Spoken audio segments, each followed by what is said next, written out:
좋아요, 구독 누르시면 부자 되실 거예요. 돈 터지는 경제 맛집 서현미의 돈터침이 시작합니다. 오늘 돈줄남 머니 트레이너 김경필 작가와 경제적 본능 일깨워 봅니다. 어서 오십시오. 네, 반갑습니다. 네, 오늘 첫 번째 사연부터 만나보겠습니다.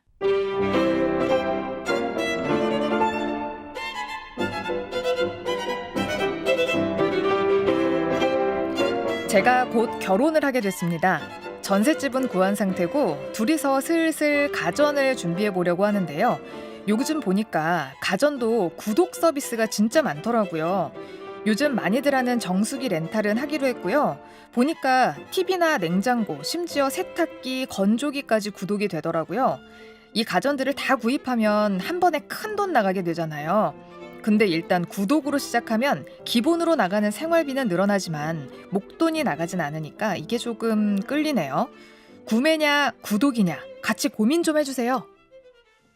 예. 구독이라는 말을 조금 약간 헷갈려 하시는 분들도 있을 수 있는데 일종의 어떻게 보면 장기 할부라고 봐야 되겠죠. 그렇죠. 예. 나중에 내 거가 되는. 근데 이제 저는 요 사연을 읽으면서 이렇게 약간 좀 의아했던 거는 전셋집은 구한 상태고 네. 그다음에 이제 뭔가 가전, 혼수죠.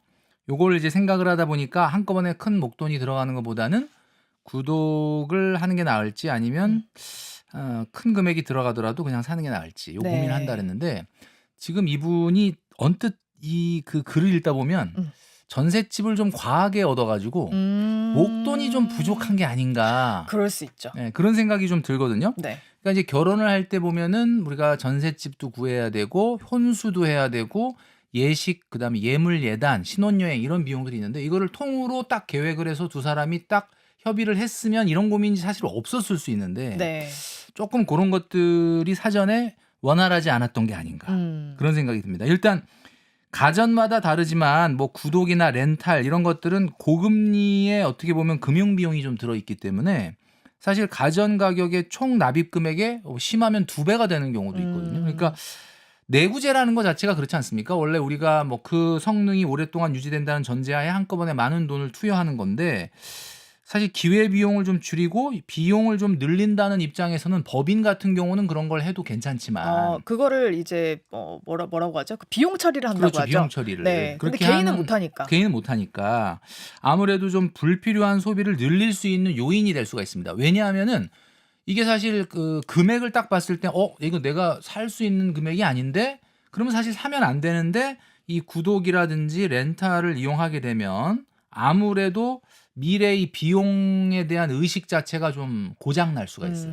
그러니까 가전이 고장 나는 게 아니고 내가 비용을 미래에 산정하는 이 계산 자체가 잘 안 될 수가 있어요. 그래서 제가 봤을 때는 만약에 이분이 진짜 전셋집을 아주 너무 과하게 얻어가지고 돈이 없는 게 아니라고 하면 계속적으로 미래 비용보다는 이번에 그냥 내구재니까 큰 돈 들여서 그냥 필요한 걸 사시는 게 맞지 않을까. 저는 그런 생각을 합니다. 구독하는 것보다는 그냥 사는 게 낫다. 사실 제가 얼마 전에 세탁기랑 건조기를 샀거든요. 네네. 저도 이사를 해가지고 이제 필요해진 거예요. 샀는데 비교했죠, 저도. 구독이랑 렌탈 예. 그리고 전체적인 비용을 사는 걸 해봤는데 저도 선생님의 말씀에 되게 동의를 하는 게 알아보니까 구독은 제가 지금 살 때 내는 그 비용보다 최종적으로는 더 많이 내더라고요. 그러니까 원리금으로 계속 갚는 거예요. 맞아요. 그래서 최종으로 내는 비용이 굉장히 많아서 차라리 카드 같은 거 이벤트 잘 보시면 10달 무이자. 12개월 할부 뭐 이런 네, 거. 10달 무이자 이렇게 해주더라고요. 근데 이제 우리 시청자분들이 여기서 좀 함정이 하나 있을 수가 있는 게 이분이 만약에 예를 들어서 1,000만 원의 가전 예산을 만들었는데 네. 1,000만 원을 지불하면 될 거를 만약에 구독을 하게 되면은 950만 원이 남아요. 네. 그렇게 되면 그 950만 원 어떻게 됩니까? 그 당연히 이제 미래에 이 가전 구독에 대한 비용으로 써야 되는데 네. 그 950만 원 갖고 또 다른 걸 산단 말이에요.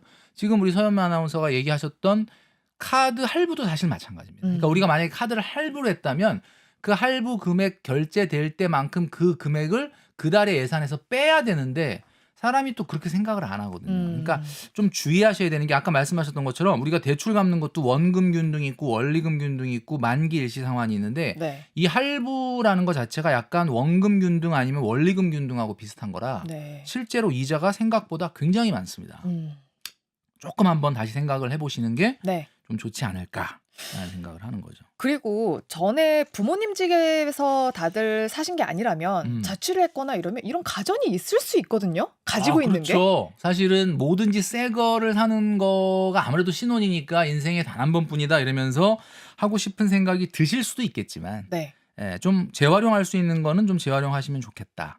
라는 생각이 당근 듭니다. 이용하셔도 좋을 것 같아요. 그렇죠. 당근 이용하는 뭐 사실 가전이라는 게 새 거가 좋을 수도 있겠지만 약간 네. 사용감이 있는 것도 아주 나쁜 오래된 게 아니라 그러면 괜찮지 않습니까? 맞아요. 제가 뭐 그러고 보니까 작년에 이사를 했는데 네. 저는 이제 이사를 했는데 그 이제 자가는 아니다 보니까 냉장고를 놓고 가시겠다 그러더라고요. 그래가지고 너무 우리는 좋죠. 새거 살 건데 이러고 이제 갔는데 그 구조 자체가 그 요즘 나오는 신형 냉장고가 안 들어가요.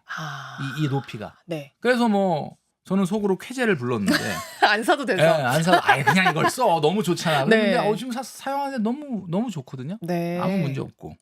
저도 그랬던 것 같아요. 저도 원래 전셋집에서 이번에 전셋집으로 갔는데 그 전 전셋집 주인분이 세탁기를 그냥 놓고 가신 거예요. 근데 왜 샀어요? 했는데. 이번에 다시 이사를 가면서 다시 그 이사를 집에는 가면. 세탁기가 그걸 없어가지고. 놓고 가야 되는구나. 네. 가져갈 수는 없는 거고. 그렇죠. 너무 안타깝네요. 그래서 놓고 오느라 저희는 새로 샀지만 저도 이것저것 다 비교해 보니까 결국엔 그냥 사서 무이자 10개월 하는 게 가장 싸더라. 그리고 여기저기 비교를 다 해보잖아요. 얼마인지 가전을. 그때 그냥 그 매장 찾으셔가지고 가서 소위 은어로 이제 쇼부라고 하는데 쇼부. 네. 은어가 아니라 거의 뭐 이건 뭐 대명사가 된 거죠. 네, 그렇죠. 하나의 표준어 같이 네, 쓰이고 있는데 그렇죠. 그 점원이랑 얘기를 잘하면은 거기서 막 상품권으로 좀 더 빼주고 이런 게 있더라고요. 맞아요. 그래서 그걸 잘 이용하시면 좋을 것 같습니다. 네네. 네. 자, 그러면 뭐 요즘에 근데 구독 서비스 이런 거 굉장히 많잖아요. 뭐 네, 그렇죠. 정수기, 뭐 비데 이런 것들. 근데 이런 것들도 그냥 한 번에 사는 게 낫다고 생각하세요? 뭐 만약에 저는 이제 개인적으로 정수기나 비데 같은 경우는 중간에 이렇게 보면은 관리도 해주고 필터도 갈아주고 막 그쵸, 그러잖아요. 그쵸. 네. 그러니까 이런 거는 뭐 그리고 가격대가 다른 가전에 비해서 뭐 엄청나게 높은 게 아니니까 이런 거는 뭐 구독하는 거 저 나쁘지 않다고 봅니다. 근데 이제 신혼 혼수인 막 냉장고 세탁 이런 거를 너무 구독으로 가게 되면 그 돈만큼 우리가 예산을 잡았던 금액을 혹시 다른데 불필요한 지출이 있을까봐 좀 걱정되기도 하고 이자도 네. 걱정되니까 이런 거는 해도 되지 않을까라는 생각을 합니다. 정수기 비데 정도는. 네. 딱 하나만 첨언하면 네. 그런 얘기 많이 하더라고요. 신혼들이 되게 알뜰한 소비를 하시는 분들은 나중에 내 집 마련을 했을 때, 내 집에 들어갈 때 내 집에 맞춰서 사자. 전셋집에 굳이 맞춰서 지금 살 필요가 없다. 그래서 일단은 중고로 사시는 아까 분들이 얘기했던 되게 그 채소 마켓 이런 데를 네. 좀 이용을 하자는 거죠. 맞아요. 너무 좋은 생각인 것 같습니다. 네. 자, 현명한 결정하시길 바라겠고요. 다음 사연으로 넘어가겠습니다.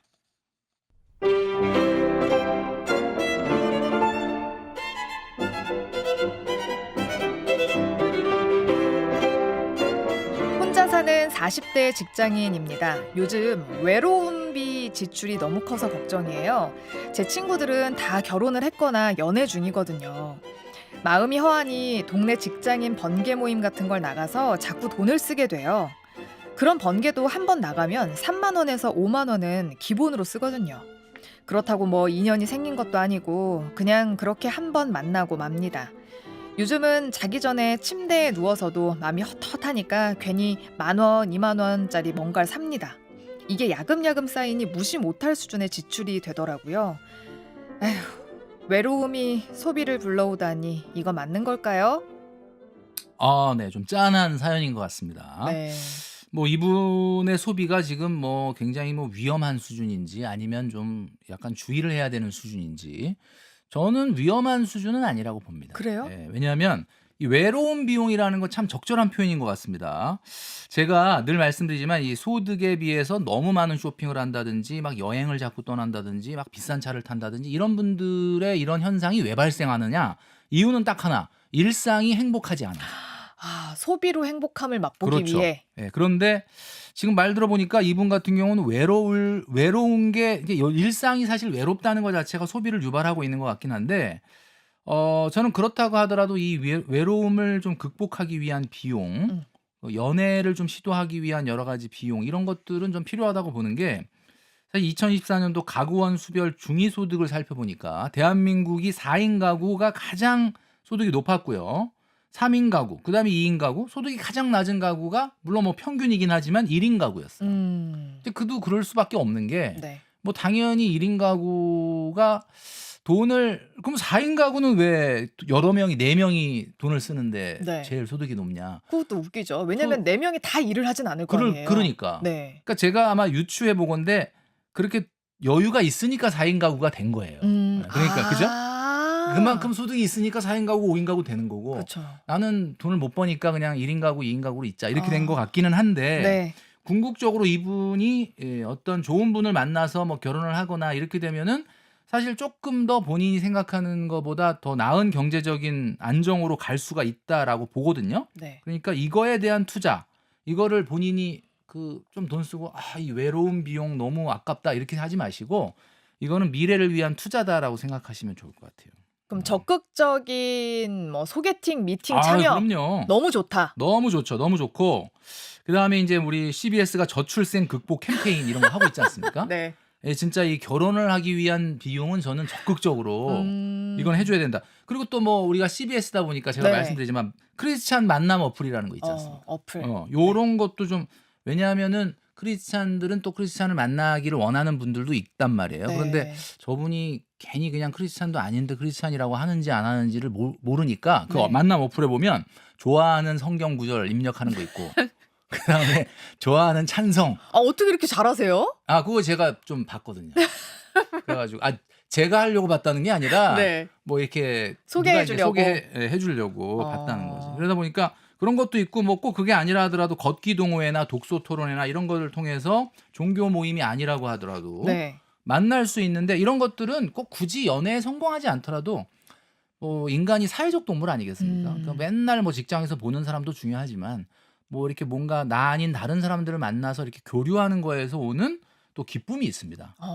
그러니까 맞아요. 그런 거에 도전하는데 어쩔 수 없이 들어가는 비용이 있다. 그거는 아깝게 생각하지 말아라. 전혀 아깝게 생각하시면 안 돼요. 네. 잘하고 계신 거다. 제가 지난 주말에 미혼 임장 모임을 하나 갔다 왔거든요. 근데 저는 미혼이 임장 아닌데, 모임이요? 네, 임장. 그러니까 저기 위례 신도시 있잖아요. 거기에 임장을 하는 모임인데 부동산을 알아보러 가는 모임인데 미혼들이에요. 아하. 게다가 이제 쪽수도 아니 근데 맞춰서. 이 미혼 아니신데 어떻게 갔어요? 저는 진행자로. 진행자. 네, 진행자로 갔는데 그분들이 막 소개할 때 이렇게 들어보니까요. 너무 건실한 거예요, 다들. 그래서 저는 어머 내가 미혼 때 이런 모임에 나왔어야 되는데 라는 생각을 했었거든요. 근데 거기 오신 분들은 일단 그 임장 모임에 돈을 내고 왔어요. 그러니까 허들도 있어요. 게다가 부부가 부동산에 대한 생각이 비슷해야 살기도 좋잖아요. 그렇죠. 그래서 뭐 기본적으로 나중에 집을 어떻게 마련하실 거냐 혹은 신혼집 어디서 살고 싶냐 하니까 다 약간 비슷하게 뭐라고 얘기했냐면 몸테크 해야 된다고 생각한다. 근데 몸테크라고 하는 거는 돈을 좀 모을 때까지는 너무 좋은 데서 주거 비용 많이 쓰면서 낭비하지 말고 그걸 아껴서 미래에 내 집 마련 재원으로 활용하기 위해서 맞아요. 처음에는 좀 회사에서 아껴 멀더라도 살아도 다니겠다. 된다. 제가 자주 좀 하라고 얘기하는 내용을 실천하고 있네요. 네, 그런 훌륭합니다. 건실한 모임도 있더라. 이런 데 한번 찾아가 보시는 것도 되게 좋을 것 같아요. 맞아요. 이분이 뭐 건실한지까지는 확인이 안 되지만 하여튼 건실한 배우자를 만난다는 거는 나쁜 건 아니니까. 맞아요. 네, 굉장히 좋은 정보인 것 같습니다. 맞습니다. 네, 우리 사연자님 꼭 참고하시기 바랍니다. 외로움은 기본값이다. 돈을 아끼지 말자. 투자를 할수록 어쨌든 나에게도 돌아오는 게 있을 것이다. 그렇죠. 네. 자, 다음 사연으로 넘어가겠습니다.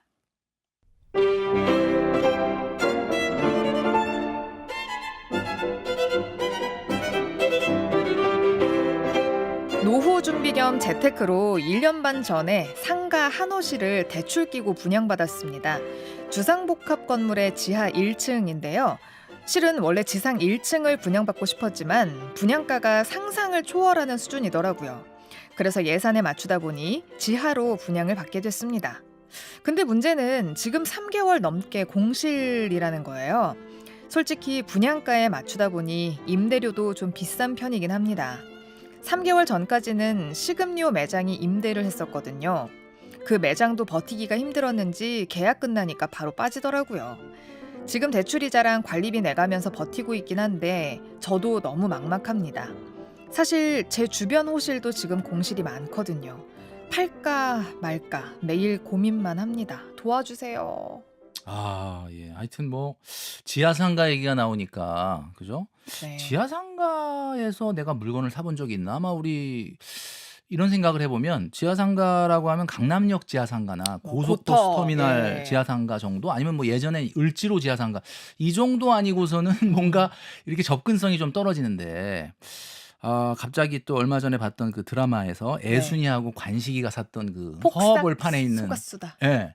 거기 있는 그 임대 상가가 생각이 납니다. 네. 약간 이분도 좀 뭔가 그 너무 급한 마음에 좀 달려드신 게 아닌가라는 생각을 하는데 노후 준비에 있어서 제가 그 우리 경제적 본능 시간에 말씀드린 적이 있었던 것 같은데 가장 중요한 게 이제 한 가지에서 노후 생활비가 나오면 안 되고 여러 곳에서 나와야 된다. 그래서 파이프라인이라는 이야기를 한 적이 있어요. 네. 그래서 5가지 파이프라인이 뭐였냐? 공적연금, 네. 퇴직연금, 그리고 임대소득, 네. 그리고 이제 본인이 뭔가 자아실현형 경제활동을 통해서 작은 수입이지만 계속해서 사회활동을 통해서 벌어들이는 세컨잡 소득 뭐 이런 네. 것들로 한 4-5가지를 만들어서 노후 생활을 해야 된다 이런 말씀을 드린 적이 있거든요. 네. 자, 근데 여기서 말하는 임대소득은 주택입니다. 그러니까 절대 여러분들이 이 상가로 임대소득 받을 생각을 아예 하지 말아라. 왜 그러냐면 상가라는 거는 내가 경제활동을 하면서 만약에 예를 들면 상가를 여러 개 갖고 있는데 내가 그 상권에서 내가 장사를 해. 그러면 혹시 모르겠지만 그리고 내가 경제활동 하는 기간에는 괜찮아요. 왜냐하면 변동성이 찾아와도 내가 일을 하고 내가 소득이 있으니까.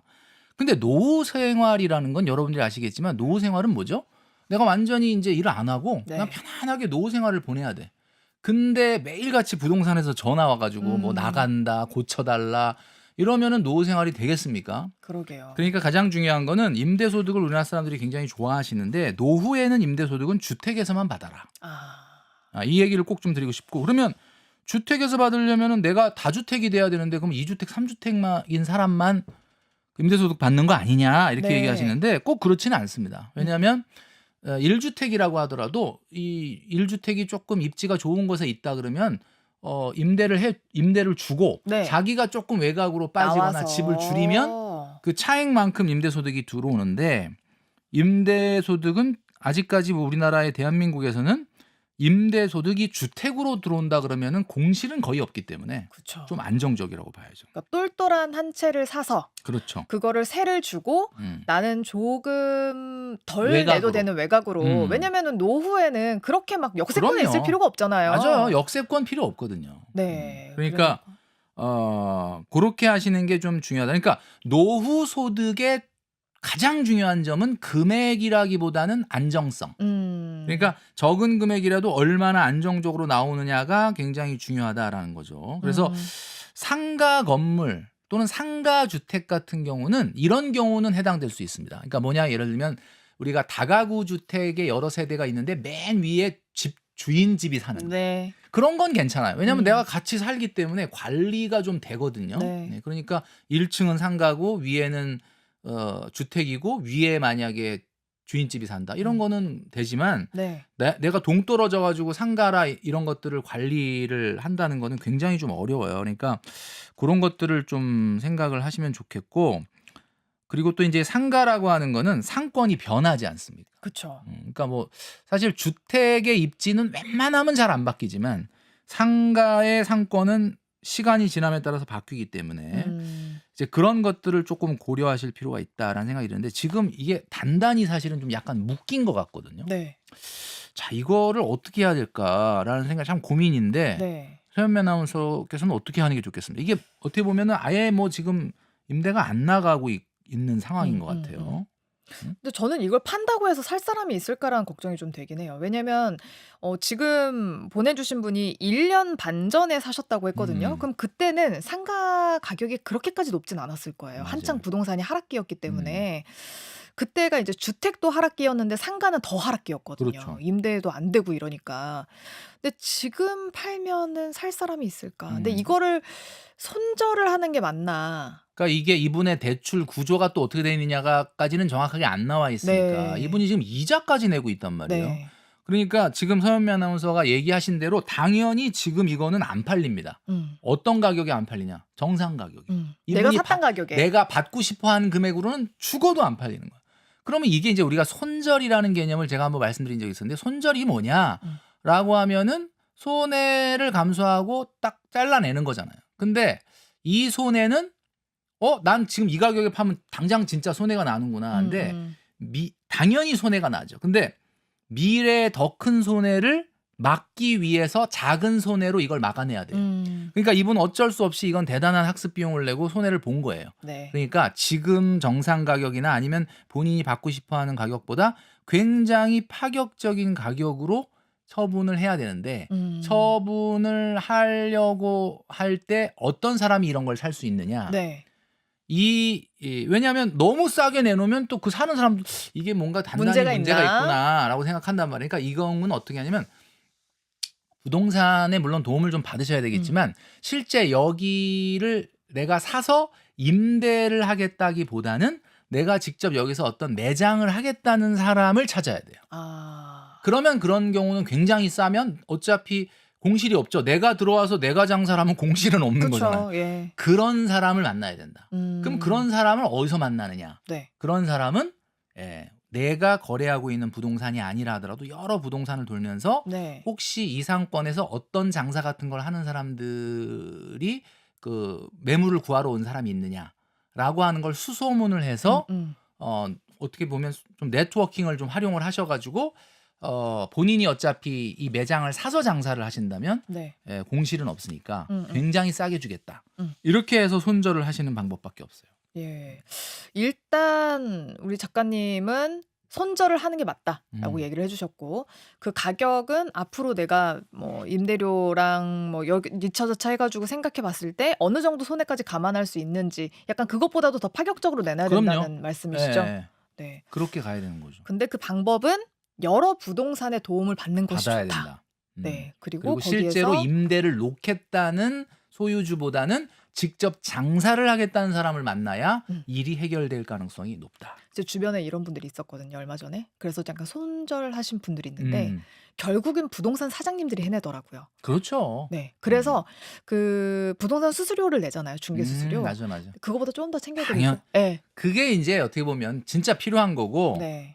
그러면 이제 또 이제 노트 나옵니다. 노트. 예, 잠깐만 기다려 보세요. 노트 원래 안 되는데. 저기요. 뭐 이러면서 이렇게 전화해가지고 네. 그 막내 아들 하나 해주세요. 뭐 이러면서 이제 해결. 가격 너무 좋아. 너무 좋아. 이런 거 찾을 수가 없습니다. 이러면서 되는 거죠. 이게 진짜 팁인 것 같아요. 맞아요. 부동산 사장님들한테 잘 좀 챙겨드릴게요. 라는 얘기를 하고 잘 내놓으시는 게 지금은 맞습니다. 방법일 것 같습니다. 맞습니다. 네. 예.